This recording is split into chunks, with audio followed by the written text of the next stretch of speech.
नमस्कार हमारे सम्मानित साथियों, मेरे प्यारे बच्चों, मैं विराम। फिजिक्स की क्लास में आज आप लोगों को विद्युत विभव इलेक्ट्रिक पोटेंशियल क्या है आपको अच्छी तरह से सिखाऊंगा। एक निवेदन है, जो बच्चे अभी अभी चैनल से जुड़े हुए हैं जल्दी से चैनल को सब्सक्राइब कर लीजिएगा। और एक निवेदन और है कि आप लोग लास्ट तक वीडियो को देखिएगा, निश्चित रूप से ये टॉपिक क्लियर हो जाएगा सरल से सरल भाषा में, व्यवहारिक रूप से। आइए हम स्टार्ट करते हैं। विद्युत विभव क्या है इसको समझाने से पहले थोड़ा सा रिकैप करते हैं, आपको याद कराते हैं कि वैद्युत क्षेत्र जानते हो बेटा, जल्दी से सीख लो। किसी आवेश के चारों ओर का वह क्षेत्र जिसमें अन्य आवेश उसके प्रभाव का अनुभव करते हैं, या कहिए अन्य आवेश आकर्षण और प्रतिकर्षण बल का क्या करते हैं, अनुभव करते हैं। तो उस क्षेत्र को, उस आवेश का वैद्युत क्षेत्र कहा जाता है। ओके प्यारे बच्चों, एक जानकारी और जल्दी से दे दें, आपको अच्छी तरह से याद है।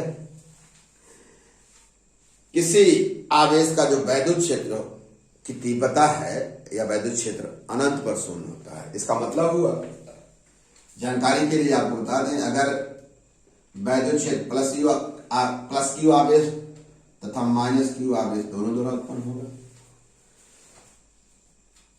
देखिए, उस आवेश के समीप जितना समीप रहेंगे वैद्युत क्षेत्र की तीव्रता या वैद्युत क्षेत्र उतना ही अधिक प्रबल होगा। जैसे जैसे इससे दूर जाएंगे वैद्युत क्षेत्र का मान घटता जाता है। वैद्युत क्षेत्र का मान क्या होता है, घटता जाता है। और इसी प्रकार माइनस क्यू आवेश द्वारा है प्यारे बच्चों, अनंत पर, कहा बाबू, अनंत पर ई का मान शून्य हो जाता है। इसका मतलब बहुत जल्दी से सीख लीजिए, पहचान लीजिए मेरे राजा भैया। इसका माने इस किसी आवेश द्वारा उत्पन्न वैद्युत क्षेत्र अगर उस आवेश के समीप रहेंगे वैद्युत क्षेत्र प्रबल होगा। जैसे जैसे इससे दूर जा रहे हैं वैद्युत क्षेत्र का मान या वैद्युत क्षेत्र की तीव्रता घटती जा रही है, अनंत पर शून्य हो जाएगी। क्लियर हो गया। इसी द्वारा यहाँ इसके द्वारा भी होगा, अनंत पर कहाँ होगा, शून्य होगा। क्लियर हो गया। आइए अब इतना क्लियर होने के बाद आपको एक अच्छी बात बताता हूँ। वैद्युत विभव की परिभाषा सरल से सरल भाषा में सिखाता हूँ, बहुत कम समय में। देखिएगा इसकी क्या परिभाषा है वो सिखा देते हैं, फिर परिभाषा सिखाने के बाद और इसके अंदर चलेंगे तो और कंसेप्ट क्लियर होगा। परिभाषा लिखिएगा इन्वर्टेड कॉमा में, नोट करिए। एकांक धनावेश को अनंत से, एकांक धनावेश को अनंत से, कहेंगे सर अनंत से क्यों ला रहे हैं, क्योंकि अनंत पर ऊर्जा, कुल ऊर्जा क्या होती है, शून्य होती है। वैद्युत क्षेत्र शून्य होता है, उसको वहां से लाने में किसी प्रकार कठिनाई नहीं होगी। ऊर्जा ही शून्य होगा, हमें कोई अदर कार्य करना नहीं पड़ेगा। अच्छी बात है। एकांक धनावेश लिखिएगा परिभाषा, एकांक धनावेश को अनंत से वैद्युत क्षेत्र के किसी बिंदु तक लाने में किए गए कार्य को, लाने में किए गए कार्य को, ध्यान रखिए, प्राप्त कार्य नहीं, किए गए कार्य को उस बिंदु पर वैद्युत विभव कहलाता है। क्लियर हो गया। एकांक धनावेश को कहां से लाने में, अनंत से उस बिंदु तक लाने में किए गए कार्य को उस बिंदु का क्या कहलाता है, वैद्युत विभव कहलाता है।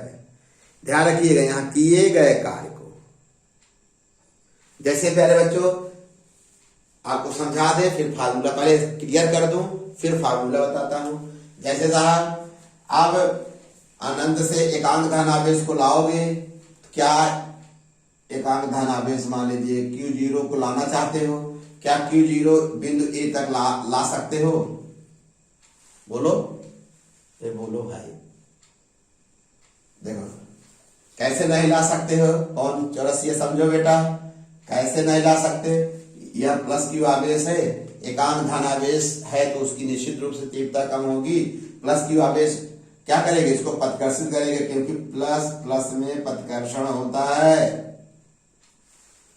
जब इसको प्रतिकर्षित करेगा तो निश्चित रूप से प्लस क्यू आवेश को कहां से, यहां से प्लस Q0 को एकांक धनावेश प्लस Q0 अगर इसका मान क्या है बहुत कम हो तो इसको बिंदु ए तक लाने में बताइए आपको कार्य करना पड़ेगा, कार्य प्राप्त होगा। कहेंगे अरे सर इसको तो ये आने ही नहीं देना लेगा, इसको हमको बाहरी स्रोत द्वारा कार्य करना पड़ेगा।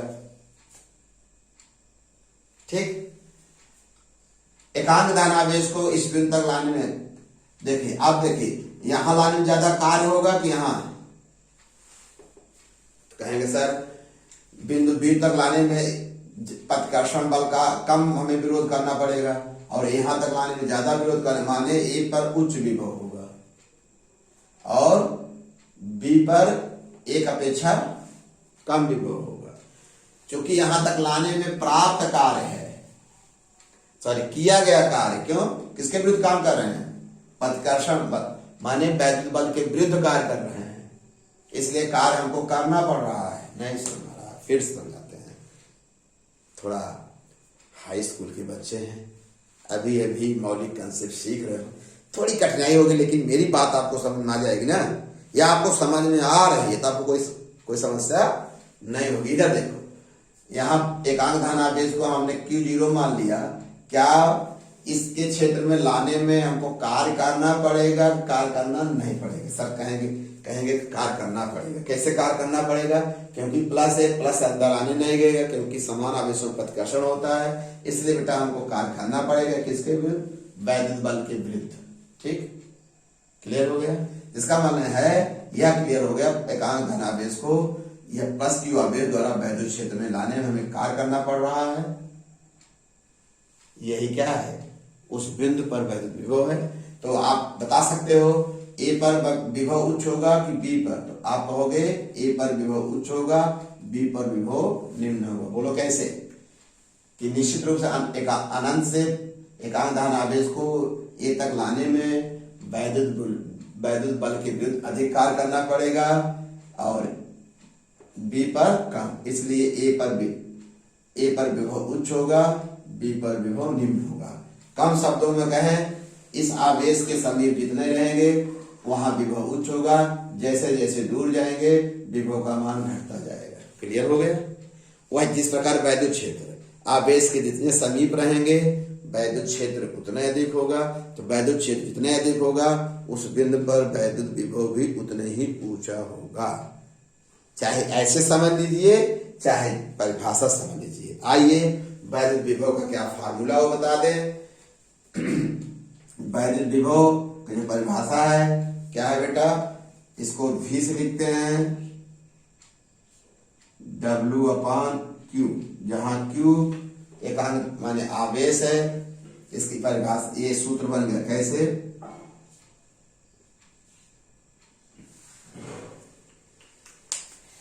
W माने एकांक, यही Q को क्या कर देंगे, अभी एकांक कर देंगे तो W बराबर किसके हो जाएगा, V के। अरे Q का मान 1 कर देंगे तो W बराबर किसके हो जाएगा, Q के। एकांक धनावेश को कहा अनंत से वैद्युत क्षेत्र के किसी बिंदु तक लाने में किया गया कार्य, प्राप्त कार्य नहीं। अगर -Q आवेश यहां रख देंगे तो अपने आप क्या कर रहे हैं, आकार से वहां कार्य प्राप्त होगा, नहीं समझना है बेटा। यहां पर अगर हम एकांक माइनस धन आवेश लाओगे, धन एक माइनस एकांक आवेश लाओगे, ये माइनस है ये प्लस है, क्या करेगा, आकर्षित, तो कार्य हमको करना नहीं पड़ेगा। इसलिए जो वैद्युत विभव की परिभाषा है किए गए कार्य से है, न कि प्राप्त कार्य। -Q आवेश को लाओगे प्यारे बच्चों तो अपने आप आएगा, यहाँ कार्य करना नहीं पड़ेगा। इसलिए परिभाषा किससे दी गई है, और एकांक धनावेश से कहाँ, वैद्युत क्षेत्र के भीतर किसी बिंदु तक लाने में क्या बाबू, किए गए कार्य को उस बिंदु पर वैद्युत विभव कहलाता है। जल्दी से बता दें। एक चीज और ध्यान लीजिए, जो परिभाषा आपके NCERT में लिखा जा रहा है, यह मान कर लिखा जा रहा है कि जो वैद्युत क्षेत्र उत्पन्न हुआ है प्लस Q आवेश द्वारा, तभी तो एकांक धनावेश को ला रहे हैं। ठीक, तभी क्या ला रहे हैं, एकांक। चलिए जो ये फार्मूला बना वैद्युत विभव का, V = W/Q, जहां W किया गया कार्य है, Q आवेश है। ठीक, अब इसका मात्रक जल्दी से बेटा लिख लो। मात्रक आप लिखोगे तो ये हो जाएगा जूल प्रति कूलाम, इसे वोल्ट कहते हैं।